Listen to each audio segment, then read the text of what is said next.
Welcome, everybody, to the latest edition of the Ultimate Cleveland Guardian Show. And it's hard to believe, Zach, and nobody would have believed it a month ago, but the Cleveland Guardians are a playoff team, which means you're a playoff media member and playoff beat reporter. Does that make you excited? Do you feel like you've accomplished something here?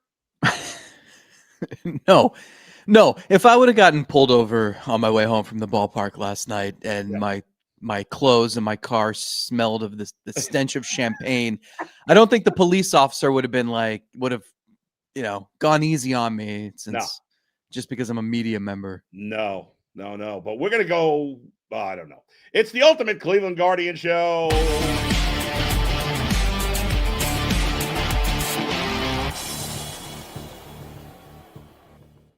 All right, this will not, of course, be the last Ultimate Cleveland Guardian show. Our next show, when will it be? Well, stick around. We'll find out. Maybe tonight, maybe tomorrow morning, maybe not till Wednesday morning. I'm not sure, but we will be with you throughout the playoffs at some point following every game, probably the next morning, but depends on what time the game is. We will do an Ultimate Cleveland Guardian show because this team is now a playoff team. Still something on the line for today, but before we get to that, the fact that this team clinched a playoff spot on September 27th is one of the most remarkable things I've ever seen in 50 years of watching baseball. Yeah, well, I was just thinking back to the shows we had back in July and certain points in August and how, we maintained faith in this team and we stuck with them and we had this in our forecast, and just the payoff that I feel today is unbelievable. Credit to a lot of people, a lot of the way the culture they've established under a new coaching staff. And you think about Stephen Vogt coming in last season, and it looked easy from the outside, right? They were in first place the entire year, and they reached the ALCS, and he wins Manager of the Year, and they have a great season.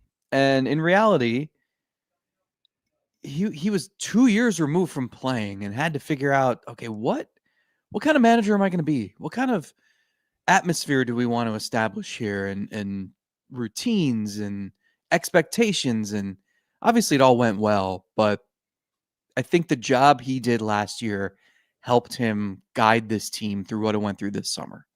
And you look at that room last night and the celebrating, and you see a group that, like a lot of those guys, they celebrated a year earlier, but you could see a sense of appreciation for what they accomplished that they maybe weren't thinking a year ago when they clinched. When they clinched last year and they popped bottles, like they knew that was coming, right? There were moments during last night's game where you didn't know if this was going to happen at all. Right. So I think just this run that they've been on, the mental toughness they've had to exude for months, when it wasn't going well, when it started to go well, when it wasn't going well again, and when it's been going great the last few weeks, and to not get ahead of themselves, to not crumble when it reached the finish line. I got to give them so much credit. And it truly, you mentioned like 50 years of watching baseball, you've never seen something like this. And it's, we've said this, the 22-game winning streak in 2017 was a thrill, right? It was. But it wasn't the most shocking thing in the world because that team was loaded. And that team, they knew what they were doing, but outwardly they downplayed it as it was happening. This team, no one would have expected to make a run like this. They're 18-4 in their last 22 games. They've made up so much ground. And look who's contributing. Last night it was Jonathan freaking Rodriguez, right? Hitting cleanup, delivering the home run. His walk spurs the 9th inning rally. You know who scored the winning run? Petey Halpin, a guy who was in the minor leagues a week and a half ago.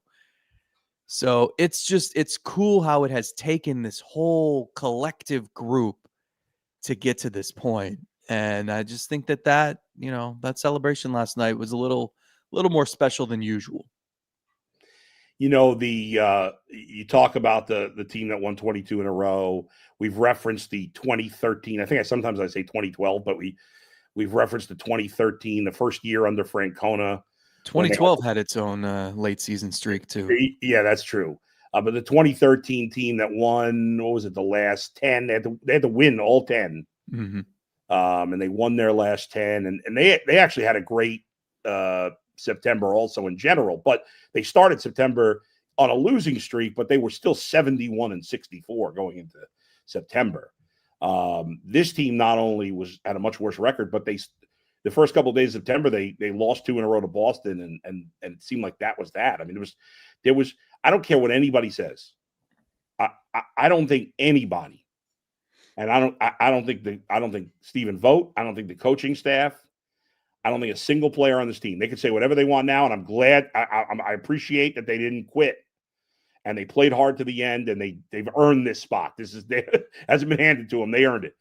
Nobody thought this team was going to be in the playoffs on September 2nd or 3rd or 4th, whatever it was, when they lost that second or third game in a row. Nobody. There's no way you could have thought that, because there was not only were they so far out of it, especially in the division, but they had shown no, outside of a 1 month stretch in whatever it was, June, or I can't remember now when they played well. Started in like the second week of July with that sweep. Right before the All-Star, the week before the All-Star break.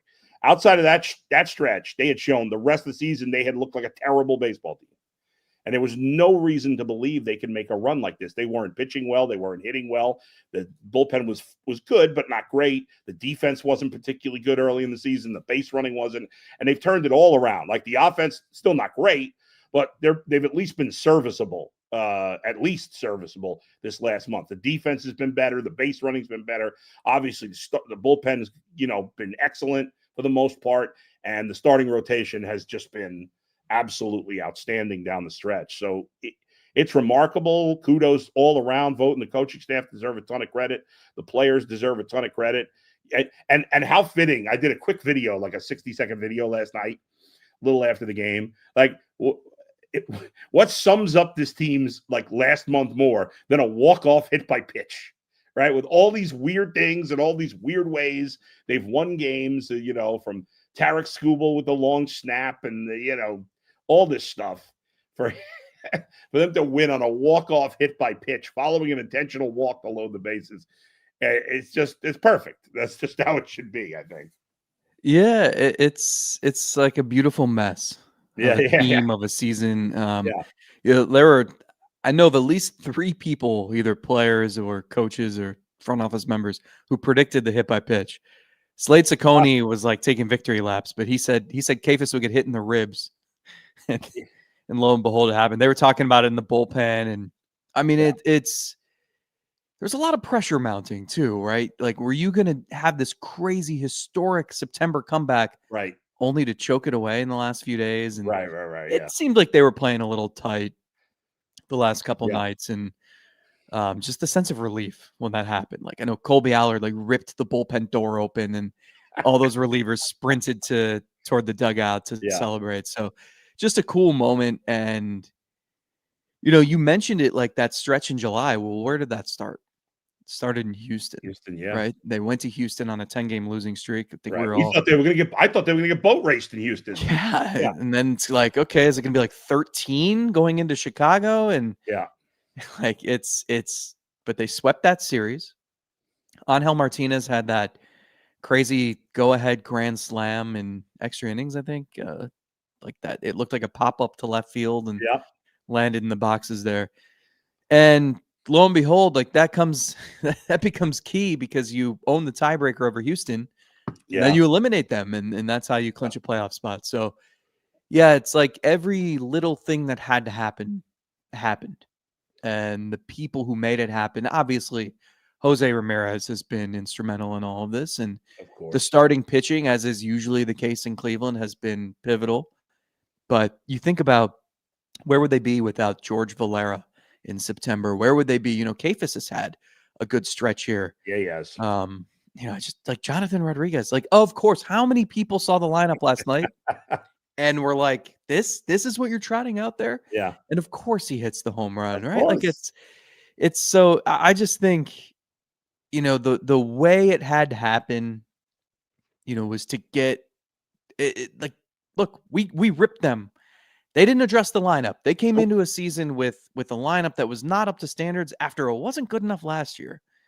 And so the only way that they could get to this point is if one night it's Bo Naylor, and one night it's Angel Martinez, and one night it's Daniel Schneemann, and one night it's, and that's what they've done. Yeah. And so then you see all these people in this room spraying champagne all over the place, and it's like they all feel like they contributed, right? Like how about Petey Halpin last night? I know. Almost blowing through that stop sign, and like that guy's having the week of his life, Oh right? my gosh, yeah. And so it's just, this is a mostly young team, and you're seeing these guys savor this opportunity. It's pretty cool. It almost has a a major league feel, right? Like they were pulling off the pieces of what's her name, the woman owner. I can't think of her name. Rachel Phelps. Right. It's like nobody else believed, and then Vogt's speech. I don't know, was it you that tweeted it out, or maybe it was just the Guardians that tweeted it out? But his speech was, and the guys were obviously fired up, like, hey, not over, let's go. Like, let's not just be happy to be here. We're one of the hottest teams in baseball right now. Let's keep it going. And this, some interesting things surrounding this, like beyond the Guardians, is like Terry Francona's first year in Cincinnati. He can clinch a playoff spot today. Josh Naylor is going to be in the playoffs. Andres Jimenez is going to be in the playoffs. Shane Bieber is going to be in the playoffs.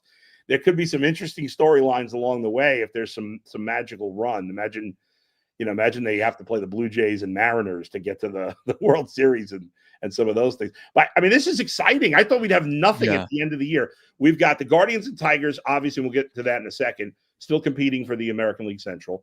The Yankees and Blue Jays, I know they're both in, and so are the Tigers and Guardians, but there's a lot on the line for those teams today. Yeah, that's a 1 seed versus a 4 seed between those two. Plus, the last wild card spot in the National League is still up for grabs. The Reds have the tiebreaker over the Mets. They're tied. So that's still up in play. I think everything else is now set in the National League. But still 3 things on the line tonight, even though we know the 12. No, we don't know the 12 playoff teams because the Reds and Mets are still up for grabs. So a lot of excitement on the last day heading into the playoffs on Tuesday. Yeah, and you still don't know what I don't think the Guardians care. Who they I don't play? think they or where they play. I don't think they care who or where. I mean, it's really only the first round. You'd rather be at home, of course, but they're either the 3 or the 6. But you're playing Detroit or Boston, and then if you win, you're going to Seattle. And we've said this all year. You called this before the season. This is an American League full of solid, good teams. Right. If you try to figure out who the best team is, I don't know that you can do that. No. And it makes me think, I wouldn't pick the Guardians to go to the World Series. No. But could they win a series or two? Yeah, I don't think there's a team that's going to get into the playoffs in the American League that looks completely overmatched and can't do that. So no. I had some. So here's the deal. You mentioned that the Guardians will play the Tigers or the Red Sox. So if the Guardians win today, they win the division. We know that. If they lose and the Tigers lose, they also win the division.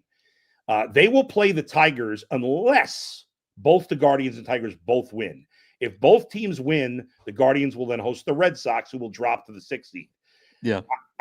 There may be something like the Red Sox may secretly want. I mean, they'd probably rather play the Guardians right now. I don't know. You have 3 teams that don't want to win today. It's the Guardians are sending Logan Allen out to start instead of Gavin Williams because they want to save Gavin Williams for game 1, right? Which is the right move. And the Tigers are saving Tarek Skubal for game 1 as well. Yeah. So, and both those teams clinched yesterday. So I don't know the lineup yet, but would it be the craziest thing in the world if Stephen Kwan got a day off, or if Jose Ramirez was DHing, or that could very well happen, right? So then you've got Boston, and if you're Boston, I think you'd rather go to Cleveland than go to New York or Toronto, right? You don't want to be the 5 seed. So you'd rather be the 6 seed and face Cleveland or Detroit. Yeah. And so if you're Detroit, and all these teams are playing at the same time today too, so you can't make moves based on what another team's doing unless there's a blowout or something. Yeah.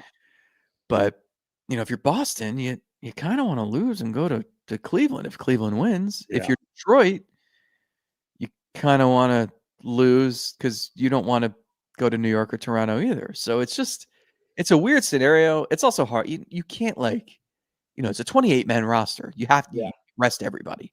So we'll see what happens. But it's not like these teams are fighting with everything they've got today to try to win the division. Or if Cleveland and Detroit match up, like the Guardians have won 6 of 7 in Detroit this season. Yeah. They don't care. They'll go to Detroit. They Right. don't mind. And I know, the Tigers feel the same way. Part of me thinks, well, do you want to have to beat Scooble again? But like, if you play the Red Sox, you got to play Garrett Crochet. I mean, he's obviously not as good as Scooble, but he's not far off. So, like, it's going to be a challenge. The Tigers may have been reinvigorated by making the playoffs here. Who knows? And I'd still rather play the Tigers than the Red Sox if I'm the Guardians. I think they can beat either of them, but I'd still rather play the Tigers. What say you? Yeah, I would. I think the Red Sox are a better team, and I think I think the Tigers are just like in a fragile state right now. Yes.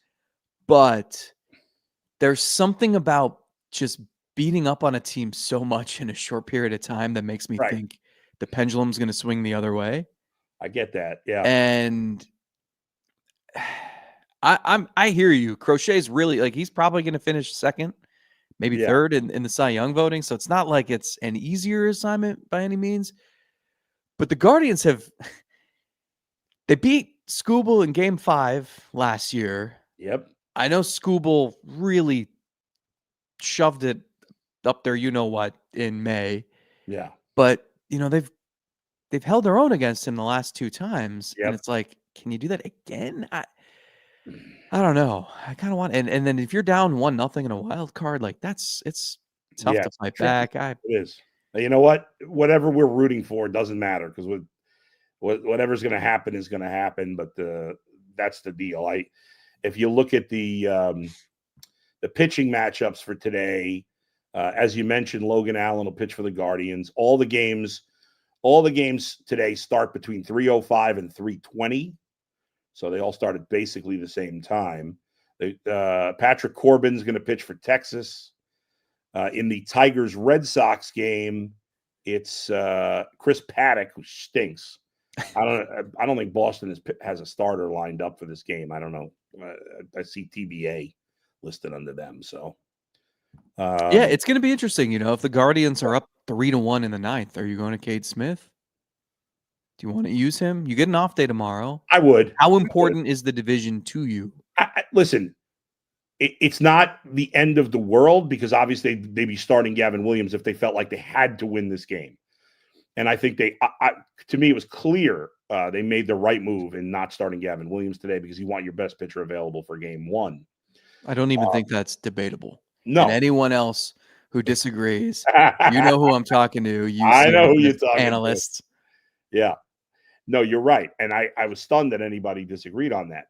However, I think you still want to win, not at all costs, as we said. Yeah. But you still want to win. So if you're up in the 9th, like, am I bringing Cade Smith in for 2 innings? No, not doing that.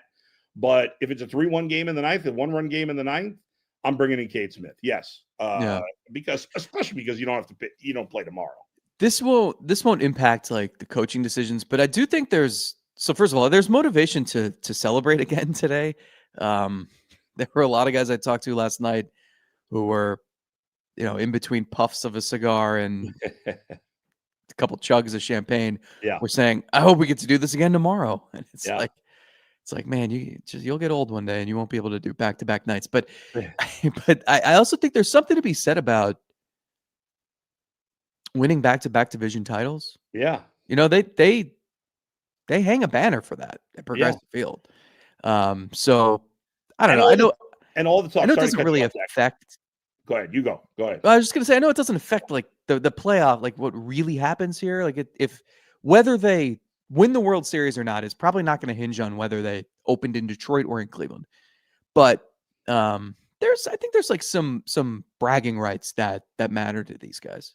Yeah, and plus, and we talked so much last week or earlier this week about and I don't know how much they care about this, but this is, in terms of to win a division, it was the biggest comeback ever at the start of September, right?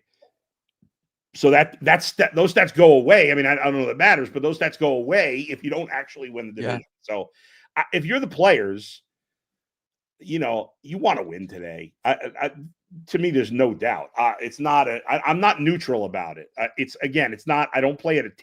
I'm not treating this game as a must win, of course, but it's a game I want to win. I'd rather be home. I'd rather win the division. So there you go. And you get an off day Monday. It's right. You don't want to push people too much, but you do have that. And if you win the division, a potential advantage down the road is in the ALCS. If they got there, if the one seed loses, well, then you got home field for the ALCS. That's a great point, actually. Yeah. Again, are they going to get there? I'm not betting on it, but certainly crazier things have happened, and I'd rather have home field advantage in as many series as I could in a perfect world. So I think they'll play to win.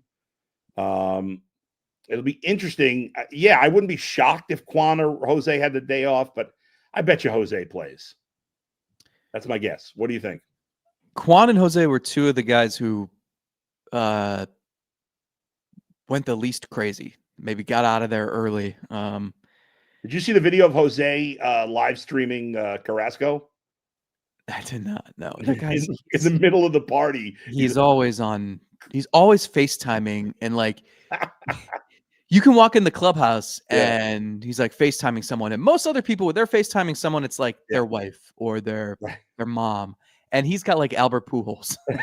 It's like it's awesome. Yeah, it's Carrasco Cookie's like laying on his couch. I think he's just hanging out, and Jose's live voice FaceTiming him. It's pretty funny. I could also see Jose just being like, I don't need a day off. Yeah, right. He that guy wants to play every day. He does. He's been, man, I hate to jinx it, but since I don't believe in jinxes, I'm going to say it. That guy has been incredibly durable.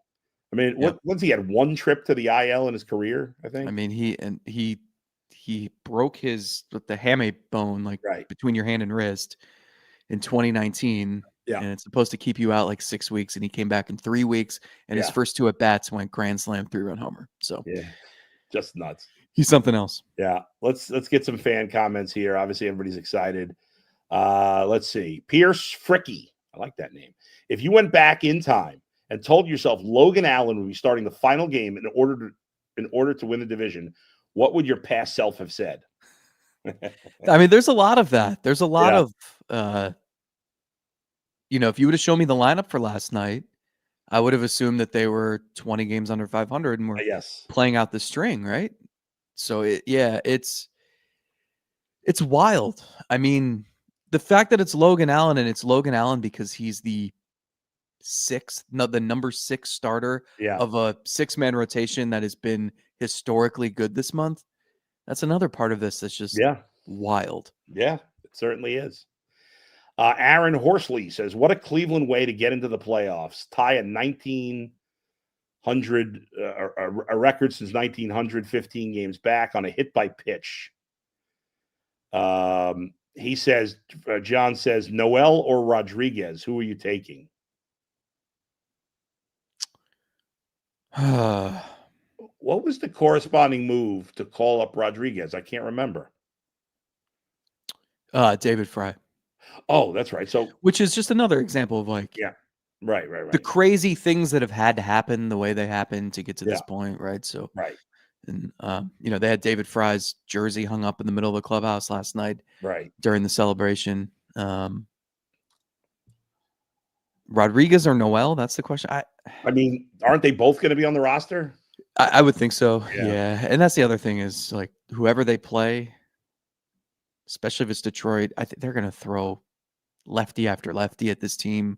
They should. They've just never, it was supposed to be Fry and Lane Thomas and Noel, who were their lefty killers, and it just for various reasons it's not worked out. That's how you end up with Jonathan Rodriguez hitting cleanup. That's right. All right. William Taylor with a super chat says, what a ride. I can't believe the Cards are in the playoffs. Let's go. Always look forward to this show. Thank you, William.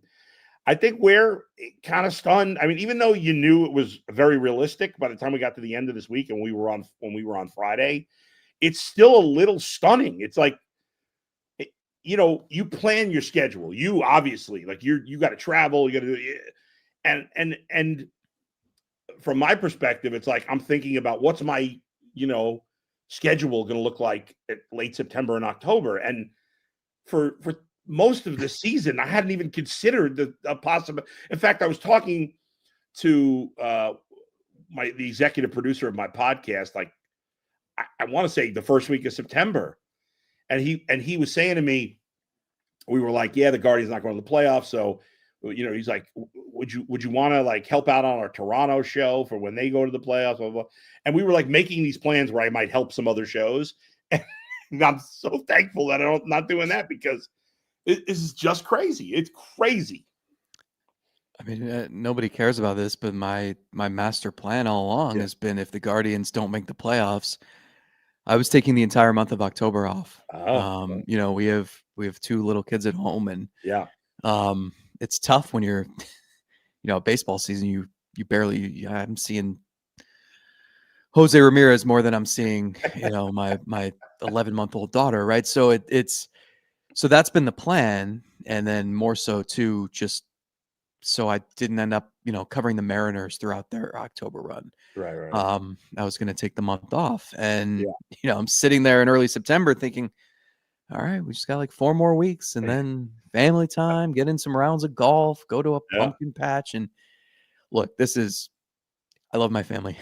yeah, Don't get me wrong, this is fun, and it's very fun. it's obviously good for business, and it's Yeah, puts everybody in a better mood. It ends what was a very sour season for much of it on a more palatable note, and we'll see yeah, how this plays out too. Like it would be nice if they win a series or two, right? Like, but it's pretty cool, and I didn't see this coming. I had other plans, and yeah, I'm more than happy to abandon them and see where this goes. exactly. Royal Band says cardiac guards. T. Roz Benauermore says thanks for nothing, Clase and Ortiz. What if they got unsuspended today? Would would you bring them back? I think they're in the Let's DR getting ready for Winter Bowl. probably. Ignacio Contreras Casas says Gabriel Arias and Rocchio. That defense, we need it. Nobody talks about that. Yeah, both those guys really picked up their games on that side of the field, I thought, second half, especially down the stretch. Yeah, I think it was maybe more noticeable just because they were playing a lot of close games that they were winning too. So, a great defensive play stands out, but that's correct. I think, Jose Ramirez had a rough first few weeks of the season defensively, and ever since has been awesome. Arias and Rocchio up the middle have been awesome. Stephen Kwan leads all defenders in defensive runs saved. Like, he's definitely winning a 4th straight Gold Glove. That's been huge. When you're winning every night 3-2 and the pitching's awesome, you need stellar defense, and they've gotten it. Yeah, and the base running's been so good, like they typically are. Gary says, as the saying goes, Guardians are playing with house money because no one would have imagined them making the postseason. So whatever happens from here on that level alone, this season is a success. It's funny because you're even if you didn't expect your team to make the playoffs, it's always sad and heartbreaking when and if they and when they lose. However, there is something to be said about that. Like, when your team is unexpectedly in the playoffs, you can enjoy it more. Yeah. And you enjoy. I feel like you enjoy the ride. Like when LeBron was here, I don't think like the last couple of years with LeBron, we weren't enjoying the ride. Right. It was like, get us to the finals and we'll see Golden State, and I'll get into it then. It's unhealthy when the losses sting more than the wins feel good. Yes. And yeah, I will say, I think it's important. I hope ownership, and we don't have to do this today, but I hope they see that, like, this is a great run. It should be more motivation to go do Yes. whatever's necessary to put yourself over the top. Right. Not, Not hey, less. look, Yeah. everything worked out in the Right. end. Yeah. Right. And that's the thing. And look what happened when you gave the fans hope the last week. Look at the Man, attendance. did they show out. That is Big time. it's been impressive. Big time. 36,000 last night. I didn't even know they could hold that many anymore. The fans will come. And whatever happens this season, Give them a reason to be excited in the offseason for once, for the first time in a long time. Give fans a reason to be excited. But all right, that's a little more. 2 million fans in back-to-back seasons for the first time since 07-08. Yeah. They owe it. The ownership owes it to the fans and owes it to the players and the coaching staff to spend some more money this year. I agree. Well, let's hold off. We got shows to fill this winter. That's true. You're right. All right, let's see. Rob Cunningham says nobody celebrates like MLB players after a big win. Ain't that the truth, man? Those guys. Hey, it's a long season, right? I don't have a problem with it. This journey started in mid-February, and we're about to flip the calendar to October, so I get it. Let's see. Kyle says, if we weren't going to do well, I hoped we'd at least see some of the young guys. Not only did we make it to October, but your 3 runs scored last night were by Kafis and Rodriguez. Or 3 runs batted in. Yeah. And it's powerful stuff when you've got young players coming in and contributing and it's leading to wins. Like it's different when it's, you're calling up the kids in September because you're 30 games under 500 and, your kid has a nice few weeks. Fine. Right. But when you call up the kids and it's, Giancarlo Noel can live off that home run the rest of his life. Like he's always got that in the back of his mind that he can do that, right? Rocchio has that confidence. He's not going to be daunted in October. No, not at all. I just think that's powerful stuff. When you can experience that, you can directly contribute to meaningful wins. And at this time of year, that helps. We have a season high 478 people watching us right now. That's on a Sunday at 10 a.m. when you've got a live. We just lost 3. We went down to 475. 478 is a season high live, concurrent views. So we appreciate everybody that's with us right now. Let me make it clear because a couple of people have said, well, you guys don't think it matters if they – I do. We think it matters if they win versus lose. We're telling you that they're confident no matter how it ends up. Yeah, that's and all. They're not going to go 100%. Obviously, they want to win, but not to – they don't want to potentially hurt their chances next round. Yeah. I think it's different if, there's a difference between going to Comerica Park where, by the way, you beat the Tigers in the playoffs. You won there last October. Yeah. You've won 6 of 7 there. You just swept them at their building. Right. 2 weeks ago, less than 2 weeks ago. And I just don't, I don't think that they're fazed by that. They're not ultimately worried about it. Yes. They're not ultimately worried about that. Both teams could lose today and you could still end up winning the division. That's right. And there's a difference between having to go to Detroit and having to go to Yankee Stadium, right? Or Fenway or a place like that against a team like or travel all the way to Seattle. I think that would maybe change the calculus a little bit, but they're still going to try to win. I just think it's not at all costs. That's right, which makes sense. YouTube Barbecue says, I'm in Scottsdale, Arizona, and rooting for the Guardians. And Scottsdale, Arizona, right now, this show started at 6:40 in the morning. Or is it 2 hours or 3? Isn't Arizona a state that doesn't? Yeah, it's 3 hours switch now, and then when we switch 2. In November, it's 2. Yeah. We just broke the record again, Zach. We went over 500. There's 501 people watching us right now. This is crazy. Should we talk Browns? No, please no. Although they play today, obviously, at 1:00. Today is Cleveland versus Detroit in all facets. Yeah. What's your prediction for the Browns game? We'll do that. I don't know. I took the Lions in a spread pool. Yeah. Me too. Minus 8.5. Yeah, I got the Lions winning by 17 in this one. Donald says, Bizarro Garden. What's the football equivalent of a walk-off hit by pitch? Football equivalent of a walk-off hit by pitch. A walk-off safety? Ooh. Or remember when Phil Dawson had the double doink for the win? Okay. Yeah, I could see that. I could buy that.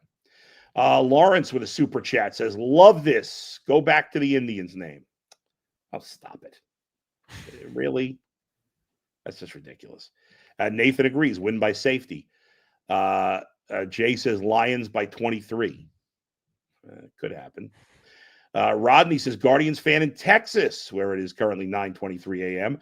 Like you guys, I thought the season was over. Way to go, Guards. Jason says it would be an untimed down walk-off field goal. We've seen that, Dwayne Rudd. Yep. Oh God. Dwayne Rudd. That's actually that's a good call too, because yeah.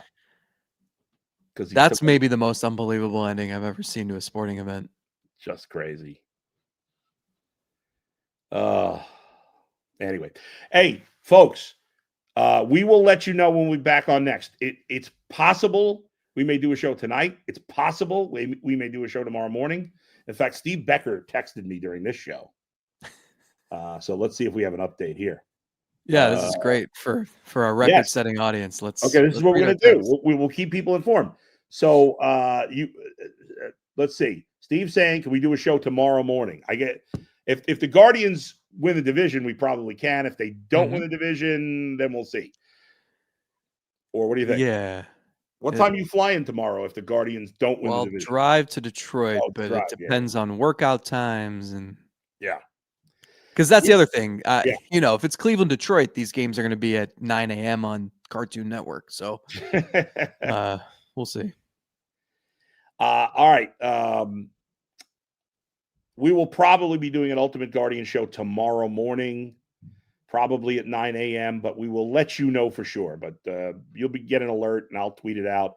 But probably tomorrow morning, we'll see, and then we'll know exactly who they're playing, whether they won the division or not, and get you ready for the playoffs. And then, of course, after every playoff game, depending on the time of the game, either the night of the game or the morning after, we will be on, and we'll be hopefully there'll be as many of you, if not more, joining us again, as we've had fun all season long.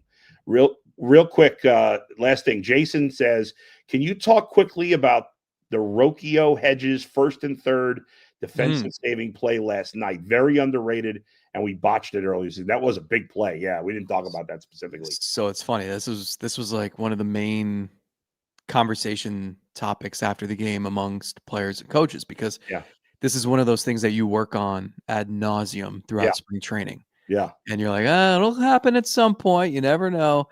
And they did not perfect it in a game until game 161. And they were all laughing about that. Of course, that's how it happens. That was. And Hedges smoked him in the face with the ball. I can't remember who the runner was. I don't remember who the runner was. I thought he was going to truck him. Oh my God. Was it maybe Hellman? Yeah, I think he punched him in the face with a glove. You got to make sure you apply the tag, right? That was funny. So, but that should be clipped and shown to your little league, your travel ball team. Like that was textbook. And that preserves the tie and sets up what was an eventual walk-off. So you never know those things you're practicing on a morning when there's still dew on the grass in Arizona, and you're yawning and you're like, it's February 22nd. Why am I doing this? And there you go. September 27th. It came in handy. It really did. If they blow that play, who knows? But we'll see. I was going to see if there were any lineups out yet this early, but probably not, since teams are not playing for like 5 hours. So no lineups out just yet. All right, folks. So like I said, we'll very likely be on tomorrow morning. We'll let you know for sure. Check my Twitter, or you'll get an alert from UCSS when it happens. We're going to try to get Zach on the big show today this week on you as well. If we have time, we'll figure it out. If he has time. So everybody, thanks for joining us. Always great to have you all with us as usual. And like I said, we'll be on Monday and then following every playoff game. Until then, we'll talk to you next time on the Ultimate Cleveland Guardian Show.